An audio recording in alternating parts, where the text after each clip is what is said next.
Welcome to Fred Achando Analysis, ladies and gentlemen. I hope that this video finds you well wherever you are. Maybe you could let me know where you are watching us from. If it is in Kenya, which part of Kenya, and if it is in the diaspora, where. Just wave. I will be very glad. Dr. Roslyn Akombe has shared a report that I found very interesting, and I want us to look at it together, because this is an international body that released this report, and Dr. Roslyn Akombe also being an international figure, took keen interest in it and shared it with us. And without much ado, let us go to the report. Dr. Roslyn Akombe is saying this Freedom House report is super interesting to read, especially the optimism that citizens are not giving in to autocracy. They continue to resist. Sad, however, that the media continues to be the weakest link, with media freedom coming under pressure in at least 157 countries.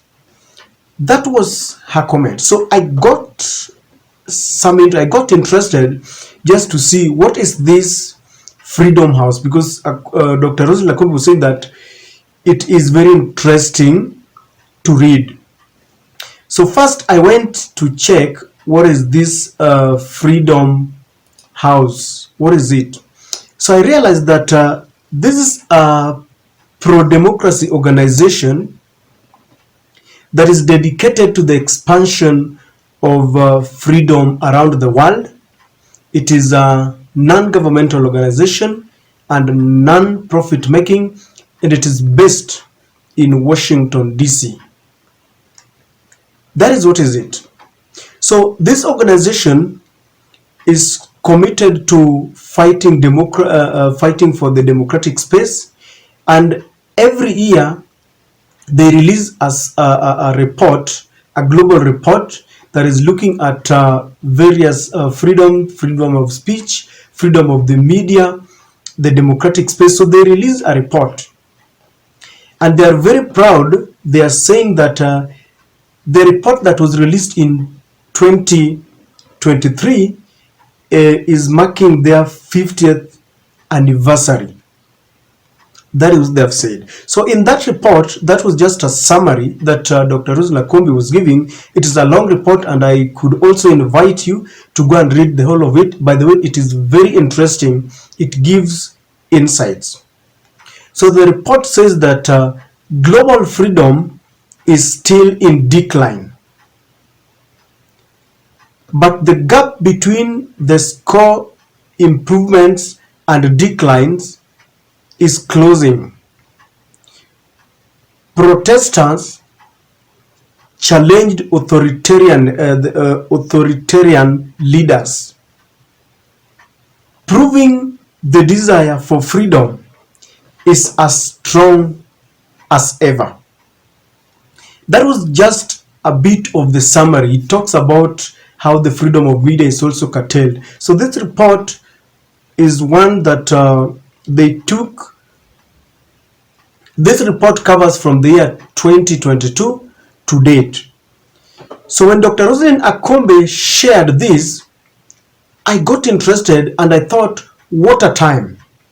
Because in Kenya today, the Azimio leader Raila Odinga has declared mass action, because he is trying to pressure the government to expand the democratic space, to reduce the cost of living, is also fighting for electoral justice and several things. So this report couldn't have come at a better time than this. It came in handy, and I believe that any Azimio leader who will read this report will realize that this is the best time to read such a report. I want to repeat that it's a long report. This is just a summary, not even a summary because it's too long. So I invite you to go and read it. Now, this report is very significant and very paramount. Why? There is a part that says that protesters challenged authoritarian leadership, proving the desire for freedom is as strong as ever. It shows that if you look at the global world, there are leaders who are still using authoritarianism and they want to dictate the common man. They want to deprive them of their freedom. But the report says that protesters challenged them. So it means that freedom does not come in a silver plate. People have to fight for it. People have to protest. This is a global report. And so Kenyans must understand that they are not alone in this fight. People have to protest. And that is why the report is saying very clearly, protesters. So people have to protest. I like the fact that we have the freedom of picketing entrenched in our constitution. But sometimes the powers that be will not admit, will not permit, and will not allow you to go on peaceful demonstrations. And many times in Africa, they engage the citizens in running battles. But the good news is, once people rise up and they are united together, then they must always win. So Kenyans must understand that they are not alone in this fight. And this report is like an impetus and encouragement to the Azimio leadership, the Azimio supporters, that they must continue fighting a luta continua, and they must even protest if protest they must, if that is what will yield freedom.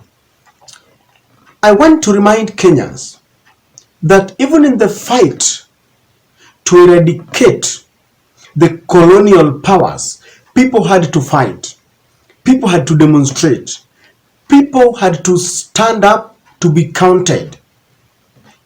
If Africa did not rise up, to date we would still have our colonial masters ruling us indirectly. Of course, they have come back and they are now doing what we call neocolonialism, where they give us leaders who we don't elect, who are their puppets. But Africans united together and we chased that colonial power. So it goes without saying that people must protest, people must fight for their rights, and Kenyans must know that they are not alone. This report is also coming at a time when the Kenya Kwanza has indicated signs and symptoms that they want to tramp on the freedom of the media. Because recently, Aaron Cheriot, who is the majority leader in the Senate, advised William Ruto to crush media cartels and to crush some banks within the country. And the media was not very happy.